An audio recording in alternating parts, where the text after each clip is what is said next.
You are listening to the Blue Jay Print Podcast. I'm your host, Blue Jay, and I am so happy that you have chosen to join me today. So grab that cup of coffee and let me help you design the blueprint for your life so you can live optimally and soar through life feeling better than you have before. Isn't that what we all want? Just to feel good.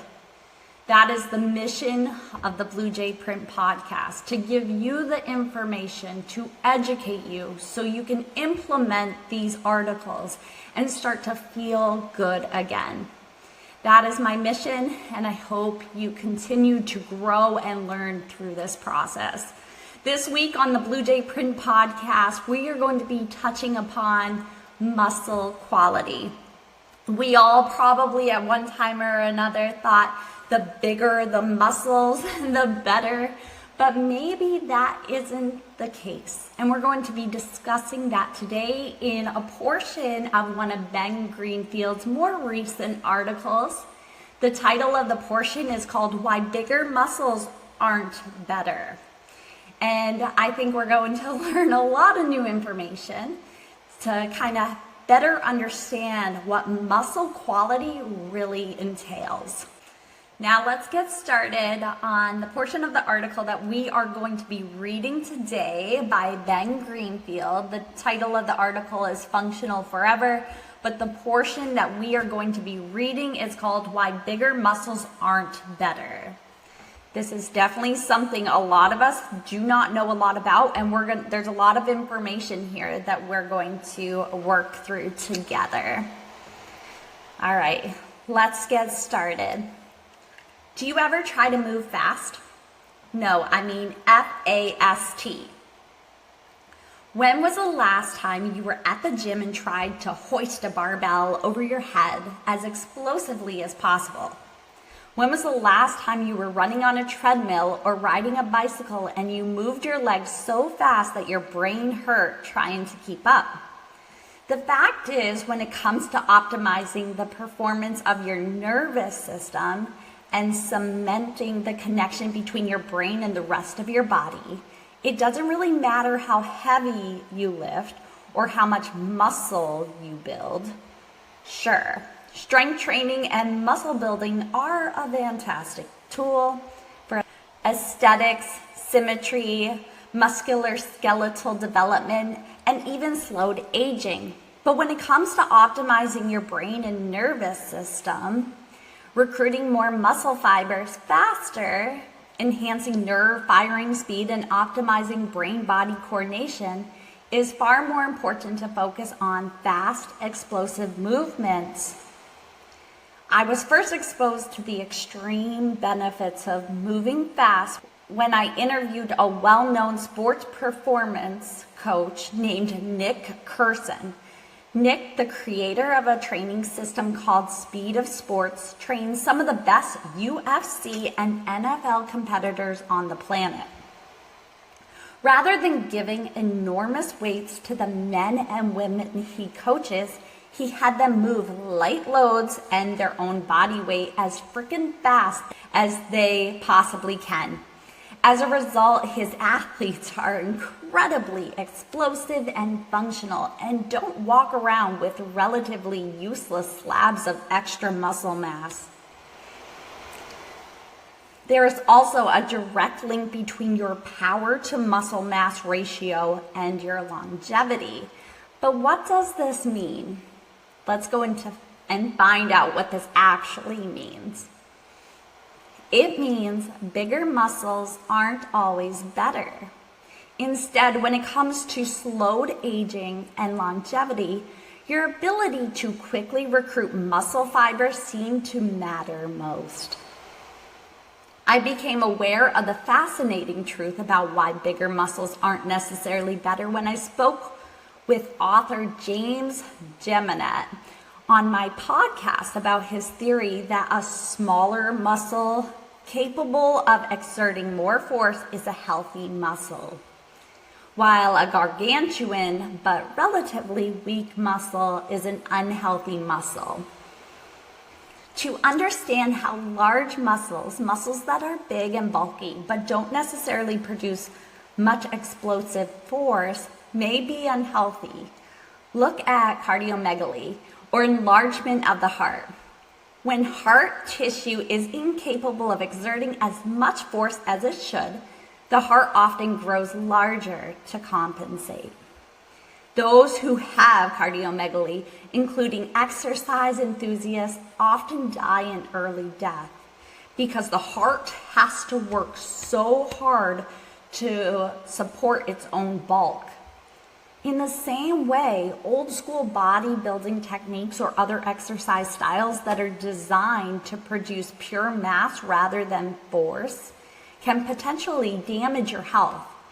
Indeed, Paul cited a study on guinea pigs that showed that lower muscle mass and higher muscle force capacity, which is found in power lifters and anyone training more for power and speed than for strength and size, could actually be associated with longevity.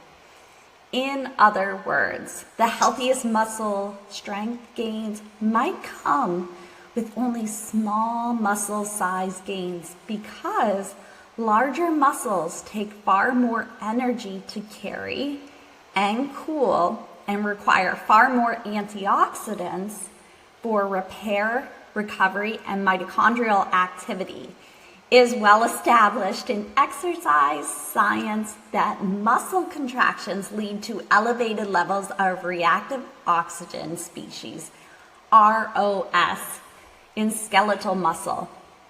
And although these highly reactive molecules are beneficial for normal cell signaling, when in excess, they have many deleterious effects, particularly because they contribute to a net inflammatory state. So, if your goal is the ultimate combination of performance, aesthetics, and longevity, what you should pursue are functional, efficient, powerful muscles rather than unnecessary pounds of excess muscle mass.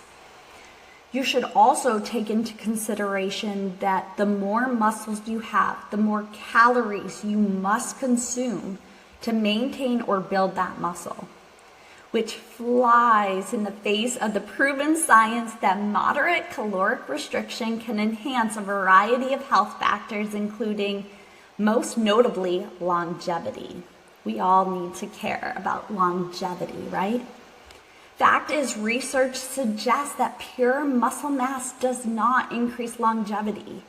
Instead, longevity is more heavily correlated with muscle quality and the ability of the muscle to support daily functional activities such as walking, sprinting, and lifting heavy stuff, all of which positively impact insulin resistance, fat burning rates, mitochondrial density, mobility, muscle fiber type, and strength.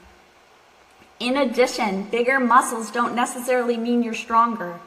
Plenty of other factors can have significant effects on strength, such as the strength of individual muscle fibers, muscle force, joint biomechanics, and body proportions. Especially early on in training, there's a surprisingly weak relationship between gains in muscle and gains in strength. And gains in muscle mass can explain as little as 2% of the variation in strength gains for new lifters. In contrast, for more experienced lifters, gains in muscle mass can explain up to 65% of the variability in strength gains. Ultimately, muscle mass definitely influences strength, but it's not the single determinant of strength.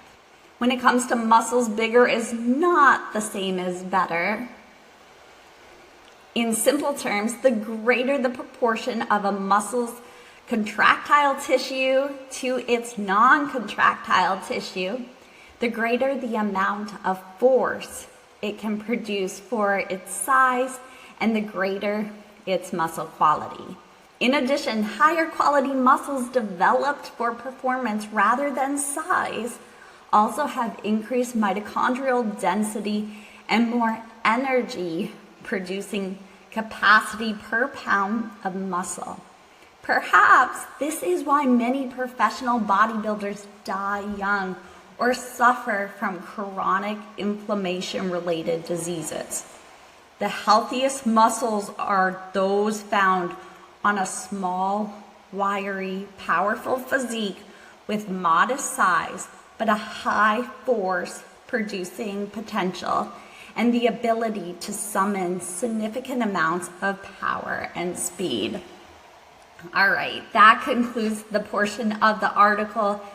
As you can see, the quality of muscle really matters. Just like all things, right? How we resource the quality of the foods we're eating, the exercise we're doing, that's what really matters when it comes to overall health and wellness. They have a lot of details as to why, and to me, it makes a lot of sense why these explosive exercises are just enhancing our overall health, giving us energy, our mitochondrial energy, and what we need to make it through each and every day thriving. Are there any questions that you may have about this new idea that the bigger muscles aren't necessarily better compared to the smaller muscle fibers, the small muscles that they're encouraging us to work on?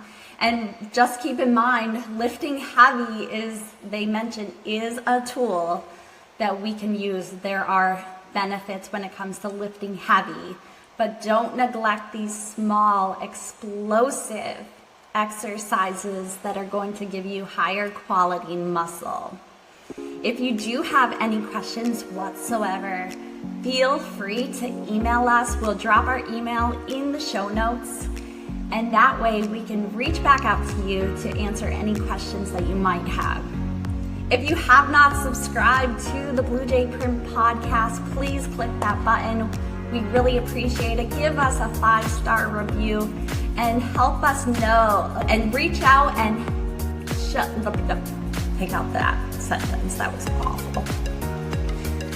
We want to help each and every one of you in this like-minded community. You can find us on different social media platforms. You can find that in the show notes below as well. And for all of the Patreon subscribers, we could not do this without you.